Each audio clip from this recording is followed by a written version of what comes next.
রমজান মাসে কখন কোন সূরা পড়ব, কখন কোন আয়াত পড়ব, এটা নিয়ে কিছু আমলমূলক কথা আমি বলবো ইনশাআল্লাহ। কোরআন তেলাওয়াত যে আপনি করবেন, কোন কোন সূরা পড়বেন, সারাটা দিন কখন কোন সূরা পড়বেন, এটার একটা সিস্টেম জানার দরকার আছে না নাই? দেখেন, বিষয়টি হচ্ছে কি, রমজান মাসে কখন কোন সূরা পড়ব, কখন কোন আয়াত পড়ব, এটা নিয়ে কিছু আমলমূলক কথা আমি বলবো ইনশাআল্লাহ।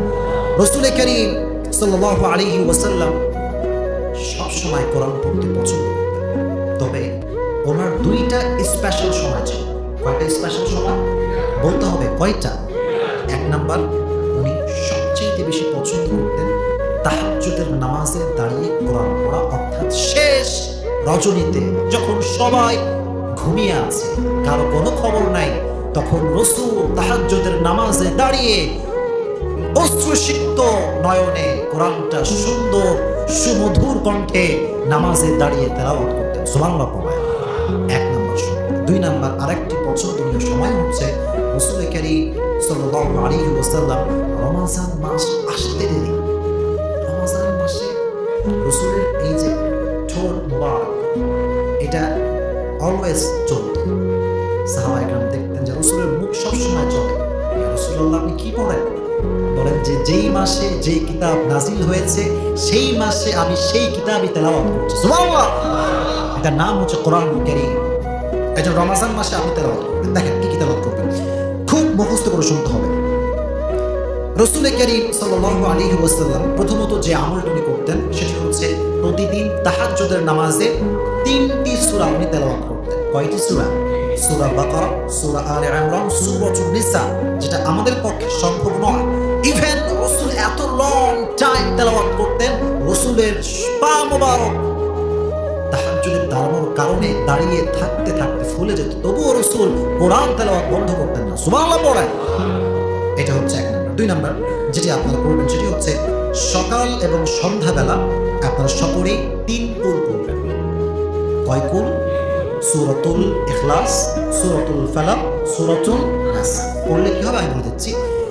সকালে 3 বার এটা যে পড়বে, আর সন্ধ্যায় এটা যে 3 বার পড়বে, আল্লাহ নিজেই তাকে রক্ষণ করার, সংরক্ষণ করার দায়িত্ব নিয়ে নেবে। সুবহানাল্লাহ। আমি নিজে পরীক্ষিত। এই জন্য সকলেই সকাল সন্ধ্যা 3 কুল পড়বেন তো ইনশাআল্লাহ। এক নম্বর। দুই নম্বর হচ্ছে আয়াতুল কুরসি পড়বেন সকাল সন্ধ্যা। কিন্তু আয়াতুল কুরসি শুধুমাত্র সকাল সন্ধ্যা পড়লে হবে না, প্রত্যেকটা ফরজ সালাত শেষ হবার সাথে সাথেই সকলেই আয়াতুল কুরসি পড়বেন। রাসূল কারীম সাল্লাল্লাহু আলাইহি ওয়াসাল্লাম বলেছেন, মান ক্বারা আয়াতুল কুরসি বা'দা দুবুরি কুল্লি সালাতিন মাকতুবা, যে ব্যক্তি প্রত্যেক ফরজ সালাতের পরে আয়াতুল কুরসি পড়ে, তার মাঝে আর জান্নাতের মাঝে কোনো পার্থক্য থাকে না, ইল্লাল মউত, মৃত্যু ছাড়া কোনো দেওয়ালই থাকে না। মরে না তাই জান্নাতে যায় না, মরলেই কনফার্ম জান্নাতে। প্রত্যেকটা নামাজের পর আয়াতুল কুরসি পড়বেন তো ইনশাআল্লাহ, এবং সূরা বাকারা শেষ আয়াত পড়বেন। পড়া যাবে ইনশাআল্লাহ। আমানার রাসূল বিমা উনজিলা ইলাইহি মির রাব্বিহি ওয়াল মুমিনুন, এখান থেকে শুরু করে নিয়ে শেষ পর্যন্ত আনতা মাওলানা ফানসুরনা আলাল কওমিল কাফিরিন, এই শেষ 2 আয়াত সকলেই তেলাওয়াত করবেন তো ইনশাআল্লাহ। আর যখন ঘুমাতে যাবেন, এটা বলবো দেন শেষ করব।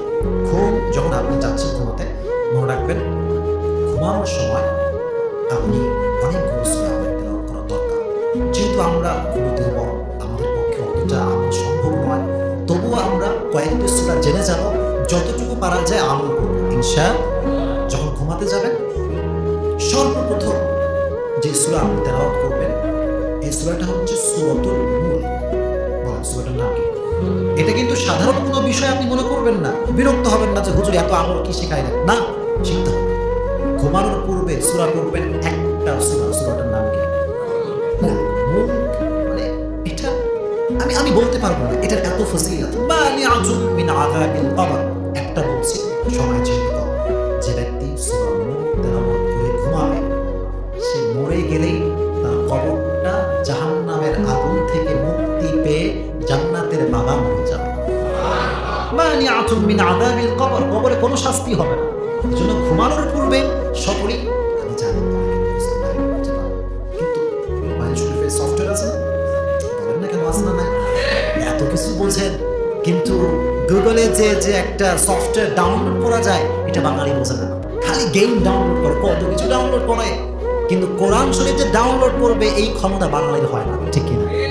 এজন্য সকলে ঘুমানোর পূর্বে আয়াতুল কুরসি পড়বেন, ইভেন সকলেই সূরা মুলকটা বেশি বেশি পড়বেন, ঠিক আছে ইনশাআল্লাহ? আয়াতুল কুরসি পড়লে জিনের যে প্রভাবটা হয় না, বোবা জিন মাঝে মাঝে ধরে না আপনাদেরকে ধরে না, তাই আমাকে মাঝে মাঝে ধরে আমাকে অনেক আদর করে, আমি লড়তেই পারি না। তো যখনই ঘুমাবেন সকলেই চেষ্টা করবেন সূরা মুলক এবং আয়াতুল কুরসি পড়ে ঘুমাও, ঠিক আছে ইনশাআল্লাহ? আর ঘুম থেকে উঠে আমার সঙ্গে দোয়াটা পড়েন, সকলে পড়েন।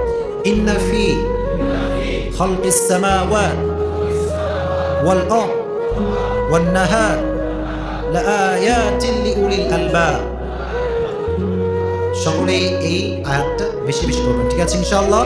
ইন্না ফি খালকিস সামাওয়াতি ওয়াল আরদ, এই আয়াতটার অর্থটাই হচ্ছে এরকম যে আকাশ এবং জমিন, দিন এবং রাত, ওয়াল লাইলি ওয়ান নাহার লাআয়াতিন লিউলিল আলবাব, এই সব কিছু নিদর্শন একজনের জন্য, যে ব্যক্তি বুদ্ধিমান। এজন্য সকলেই এই দোয়াগুলো, এই আয়াতগুলো বেশি বেশি পড়বেন। আল্লাহ যেন তৌফিক দান করে। পড়েন আমিন।